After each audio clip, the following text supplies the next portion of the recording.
untuk kita semua nih yang belakangan ini menjustifikasi pondok pesantren itu A, B, C, D. Lagi-lagi teman-teman, yang jelek itu bukan pondok pesantrennya, tetapi oknum di dalamnya. Mari bijak dalam bersikap, mari bijak dalam berkata. Mari mondok. Kok mari mondok? Assalamualaikum warahmatullahi wabarakatuh. Sobat Abjad, bagaimana kabarnya? Mudah-mudahan Sobat Abjad semuanya senantiasa disehatkan oleh Allah Subhanahu wa taala, lancar segala urusannya dan berkah segala rezekinya. Baru kemarin diramaikan kasus pemerkosaan NW yang berujung meninggal dunia karena bunuh diri dan depresi tentunya. Muncul kasus baru pemerkosaan 12 santri yang dilakukan oleh pimpinan pondok pesantren di daerah Bandung. Dari penuturan para korban, pelaku sudah memperkosa mereka dari tahun 2019. Mereka dipaksa dan diancam untuk menuruti nafsu bejat pelaku. Karena kelakuan pelaku, akhirnya 4 dari 12 santri yang menjadi korban melahirkan anak dari pemerkosaan ini. Gila. Aduh. Dikatakan berdasarkan fakta di persidangan, terungkap bahwa anak-anak yang dilahirkan oleh para korban diakui sebagai anak yatim piatu dan dijadikan alat oleh pelaku untuk meminta dana kepada sejumlah pihak. Ini orang pimpinan pondok pesantren, tapi bingung deh gue. Dan ini yang paling parah. Dana bantuan dari Kartu Indonesia Pintar digunakan pelaku untuk menyewa hotel di dalam menjalankan kejahatannya kepada para korban. Dalam melakukan aksinya, para korban ditempatkan di satu buah rumah yang dijadikan asrama pondok pesantren MN. Pelaku kemudian membujuk rayu anak didiknya ini hingga menjanjikan para korban akan disekolahkan sampai ke tingkat universitas.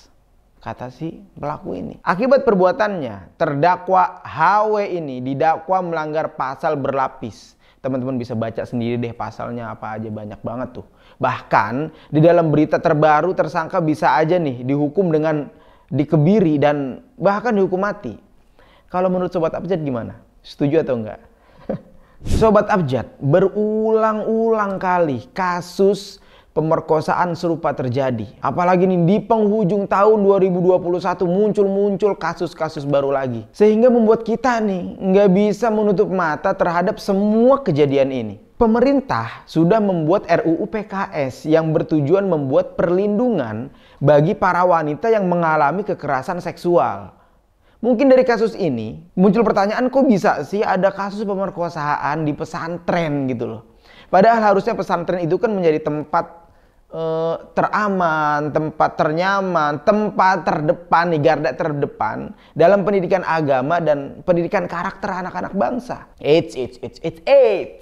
Sebelum kalian berpikir demikian, kalian harus tahu, pesantren masih terdepan kok menjadi tempat pendidikan dan pembelajaran karakter anak. Adanya kejadian atau kasus si HW ini sama sekali nggak akan merubah posisi pesantren kalau menurut gua. Malah kasus HW ini menjadi perhatian para orang tua agar selektif di dalam memilih pondok pesantren untuk memondokkan anak-anaknya di pondok yang benar.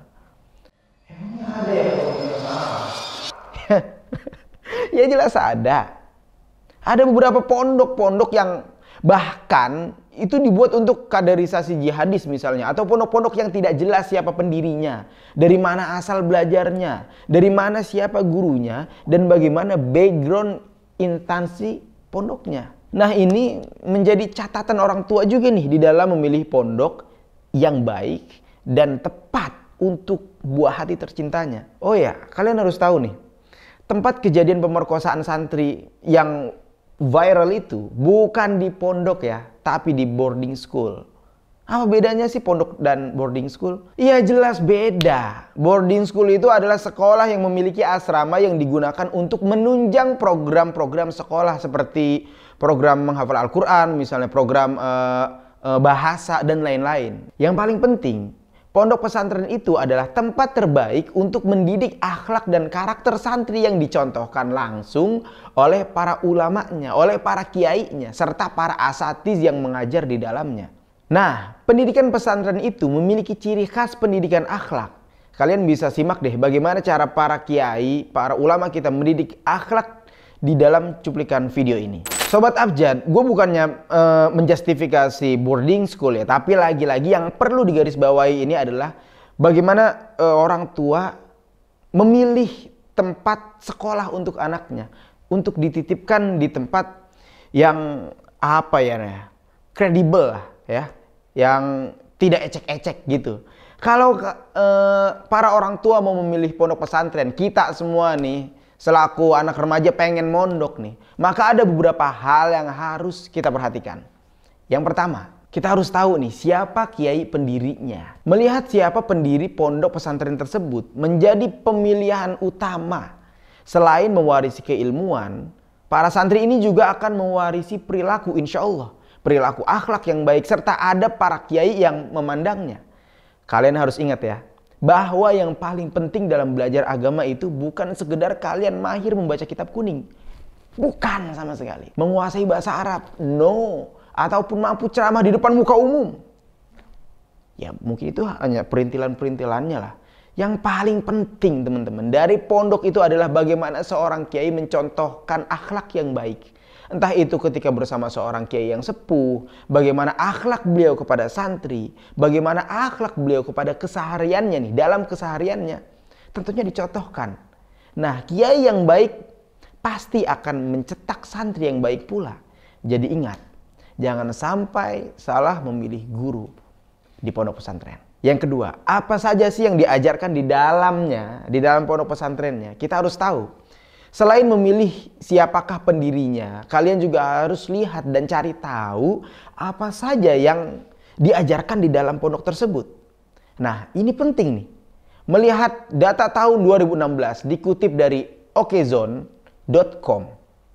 Ada 20 pesantren di Indonesia terindikasi sebarkan paham radikal. Terlepas dari berita ini benar atau enggak, yang jelas teman-teman, kita pastinya nggak mau kan kalau misalnya kita masuk ke dalam pondok pesantren yang diajarkan paham-paham demikian. Niat hati ingin berperan menjadi pribadi bermanfaat untuk bangsa kita tercinta Indonesia, malah ternyata menjadi pelaku terorisme dan punya niatan untuk berperang di daerah-daerah konflik. Yang ketiga ini, kalian harus melihat bagaimana sepak terjang alumninya berperan di tengah masyarakat dan berperan untuk bangsa kita Indonesia. Kita lihat dulu nih alumni-alumninya gimana. Cetakan-cetakan dari pondok tersebut bagaimana.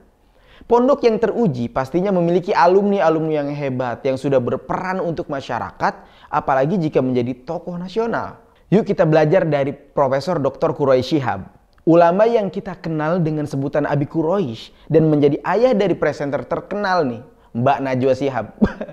Gue so banget akrab manggil Mbak coba. Mbak Nana gitu.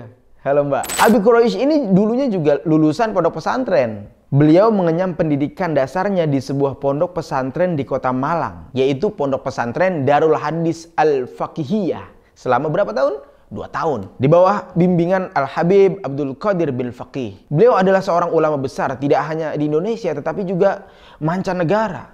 Sangat masyhur namanya. Abi Quraisy ini adalah ulama yang pernah mendapatkan bintang kehormatan anugerah tingkat pertama bidang ilmu pengetahuan dan seni yang diberikan oleh pemerintah Mesir. Beliau adalah ahli tafsir yang menuliskan kitab Tafsir Al-Misbah. Tentunya kita semua tahu. Bahkan di umur beliau yang akan memasuki 80 tahun, beliau masih menulis buku-buku yang selalu menjadi bestseller di Indonesia. Total sudah puluhan buku yang sudah ia tuliskan dari pola pikirnya. Dan yang harus kita ingat semuanya, Abi Quraisy ini, beliau seorang santri loh. Hebat kan? Itu seharusnya yang kita harus lihat gitu. Dan untuk kamu yang mau masuk pondok, jangan tergiur. Jangan tergiur. Dengan iming-imingan misalnya program gratis tahfiz Quran, program gratis belajar bahasa Arab dan sebagainya.